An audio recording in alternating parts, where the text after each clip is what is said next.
नमस्कार दोस्तों, आप सभी का हार्दिक स्वागत है आज के इस सेशन में। आज के इस सेशन में हम सीखने वाले हैं क्यू रूट को विद इन सेकेंड कैसे निकालें। जैसा कि पिछला वीडियो में हमने बताया था स्क्वायर और स्क्वायर रूट को विद इन सेकेंड कैसे निकाला जाए, तो उसी सीरीज को जारी रखते हुए आज हम लोग बात करने वाले हैं क्यू रूट के बारे में। क्यू रूट निकालने से पहले हम आपसे एक्सपेक्ट करेंगे कि आपको 1 से लेके 9 तक का आपको क्यू याद होगा। जैसा कि आप सभी जानते हैं 1 का क्यू 1 में एंड होता है, 2 का क्यू आपका 8 में एंड होता है, 3 का क्यू आपका 7 में एंड होता है, 4 का क्यू 4 में एंड होता है, 5 का क्यू 5 में एंड होता है, 6 का क्यू 6 में एंड हो रहा है, 7 का क्यू 3 में एंड हो रहा है, 8 का क्यू 2 में एंड हो रहा है और 9 का क्यू आपका 9 में एंड हो रहा है। ठीक है। जैसा कि आपको क्वेश्चन का अगर यूनिट डिजिट 1 दिया हुआ है तो हमें इतना पता चल गया कि आंसर का हमारा यूनिट डिजिट 1 होगा। 2 दिया है तो आंसर का यूनिट डिजिट 8 होगा। चलिए हम लोग को एक नंबर ले लेते हैं। जैसे कि आपके पास एक नंबर है 68291। ठीक है। जैसा कि हम लोग स्क्वायर रूट जब निकालते थे तो पीछे से 2 का पेयर करते थे, पर ये हम लोग क्यों निकाल रहे हैं तो हम लोग 3 का पेयर बनाएंगे और जो भी बचेगा उसे एक ग्रुप में ले लेंगे। ठीक है। जैसा कि यहाँ क्वेश्चन का यूनिट डिजिट 1 दिया हुआ है तो हमारा आंसर का यूनिट डिजिट 1 होगा। यहाँ पे तो आपका क्यूब निकालना स्क्वायर रूट से भी ज़्यादा आसान है, क्योंकि देखिए स्क्वायर जब निकालते थे तो वहाँ पे आपके पास 2 ऑप्शन होता था। जब भी आप क्वेश्चन का यूनिट डिजिट मान लीजिए 4 दिया होता था तो हमारा आंसर का कितना होता था, 2 होता था या फिर 8 होता था।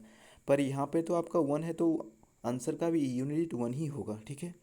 अब हमें क्या करना है कि 68 जो है वो किन दो क्यू के बीच आपका लाई कर रहा है, तो हमें क्लियर पता चल रहा है कि 68 जो है 4 और 5 के बीच में लाई कर रहा है। तो हम जैसे कि स्क्वायर रूट में भी हम लोग छोटा वाला नंबर पिक करते थे तो हम यहाँ भी छोटा ही नंबर पिक करेंगे।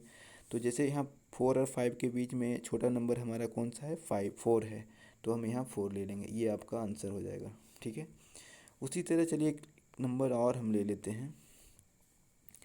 मान लेते हैं नंबर है हमारे पास 7336। ठीक है। अब हमें 2 3 का पेयर बनाना है, फिर बच्चे जो भी उसको एक पेयर में लेना है। अब हमें देखना है कि 6 का ये हमारा क्वेश्चन का यूनिट डिजिट दिया हुआ है तो हमारा आंसर का यूनिट कितना होगा। हाँ, जब हमारा 6 दिया हुआ है तो आंसर का भी 6 ही होगा, तो हम यहाँ पे 6 ले लेंगे। अब देखना है कि 97 जो है किन दो क्यू के बीच लाई कर रहा है, तो हमें क्लियर दिख रहा है कि 97 हमारा इन 4 और 5 के बीच में ही लाई कर रहा है। ठीक है। तो हम यहाँ पे भी छोटा नंबर ले लेंगे और यहाँ पे 4 हो गया, ये हमारा आंसर हो गया। चलिए एक और नंबर ले लेते हैं। मान लीजिए हम नंबर है हमारे पास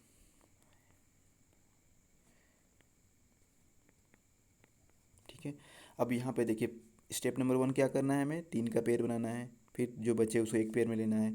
यहाँ पे हमारा क्वेश्चन का यूनिट कितना दिया हुआ है, 4 दिया हुआ है, तो हमारा आंसर का भी यूनिट कितना होगा, 4, जैसा कि हमने यहाँ पे आपको बताया है। ठीक है। अब हमें देखना ये है कि ये जो 592 है किन दो क्यू के बीच आपको लाई कर रहा है, तो यहाँ पे देख लीजिए 592 हमें इन 8 का क्यू और 9 का क्यू के बीच में लाई कर रहा है, तो हम हमेशा छोटा नंबर लेते हैं, तो यहाँ पे हम 8 ले लेंगे, ये हमारा आंसर हो गया। चलिए एक और नंबर हम ले लेते हैं 421। ठीक है। अब जैसा स्टेप नंबर 1 क्या कहता है, हम 3 का पेयर बना लेंगे, जो बचे उसे एक पेयर में दे देंगे। अब यहाँ 5 है हमारा, 5 दिया हुआ है यूनिट ये, तो हम आंसर का भी 5 हो जाएगा। अब देखना है कि 421 जो है किन दो क्यू के बीच में लाई कर रहा है हमारा, तो क्लियर हमें दिख रहा है कि 421 जो है 7 और 8 के बीच में लाई कर रहा है।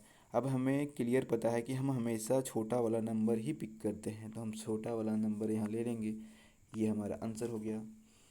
तो दोस्तों इस तरीके से आप क्यू रूट को विद इन सेकेंड निकाल लेंगे। यहाँ तो मैंने बता रहा हूँ इसलिए थोड़ा टाइम लग रहा है, आप जब खुद से निकालेंगे ना तो विद इन सेकेंड निकल जाएगा। तो आप इसे मल्टीपल टाइम इसको रिवीजन कीजिए। आज के लिए इतना ही, फिर मिलेंगे। आप अगर आपको ये वीडियो अच्छा लगे तो लाइक कीजिए, शेयर कीजिए और सब्सक्राइब कीजिए। धन्यवाद।